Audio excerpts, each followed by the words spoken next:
ഗർഭിണിയുടെ മുഖത്തടിച്ച inspector Pratap ചന്ദ്രനെതിരെ കൂടുതൽ പരാതികൾ.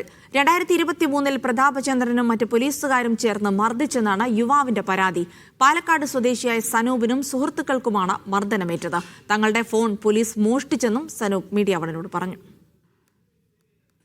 2023 May 16 King of Kotha cinema shooting സെറ്റിൽ ഉണ്ടായിരുന്ന യുവാക്കൾക്കാണ് പോലീസിന്റെ മർദ്ദനമേറ്റത്. എറണാകുളം നോർത്ത് SHO ആയിരുന്ന പ്രതാപ് ചന്ദ്രനും കൂടെയുള്ള പോലീസുകാരും ചേർന്ന് മർദ്ദിച്ചു എന്നാണ് പരാതി. നടുറോട്ടിൽ വെച്ചും പോലീസ് സ്റ്റേഷനിൽ വെച്ചും മർദ്ദിച്ചു. ഞങ്ങൾ MDMA ആണ്, കഞ്ചാവാണെന്ന് പറഞ്ഞുകൊടുക്കണു.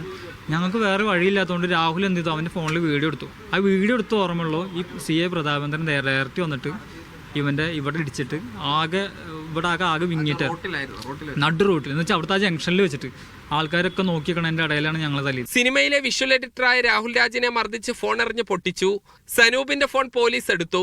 ഫോൺ കസ്റ്റഡിയിലെടുത്തത് ഒരു രേഖയിലുമില്ലാത്തതിനാൽ ഐഫോൺ പോലീസ് മോഷ്ടിച്ചതായി സംശയിക്കുന്നു. ഇവനെ തല്ലി ഇവന്റെ ഫോൺ സ്പോട്ടിൽ എറിഞ്ഞു പൊട്ടിച്ചു. എന്റെ ഫോൺ മേടിച്ചിട്ട് ഇങ്ങോട്ട് എറിഞ്ഞു പൊട്ടിക്കാൻ നോക്കിയിട്ട് അതെടുത്ത് പോക്കറ്റിലിട്ടു. അത് ഐഫോൺ ആയിരുന്നു. ഈ നേരം വരെ ആ സാധനം 2 ഫോണുകളും ഞങ്ങളുടെ കയ്യിൽ ഉണ്ടായിരുന്നു എന്നുള്ളതിന് യാതൊരു തെളിവില്ലാത്ത രീതി FIR ഒന്നിലും എഴുതിയിട്ടില്ല. പോലീസിനെ മർദ്ദിച്ചു എന്ന കേസ് രജിസ്റ്റർ ചെയ്തതിനാൽ യുവാക്കൾക്ക് 3 ദിവസം ജയിലിൽ കിടക്കേണ്ടി വന്നു. പോലീസിനെതിരെ നിയമ നടപടികളുമായി മുന്നോട്ടു പോവുകയാണ് യുവാക്കൾ. മീഡിയ 1 പാലക്കാട്.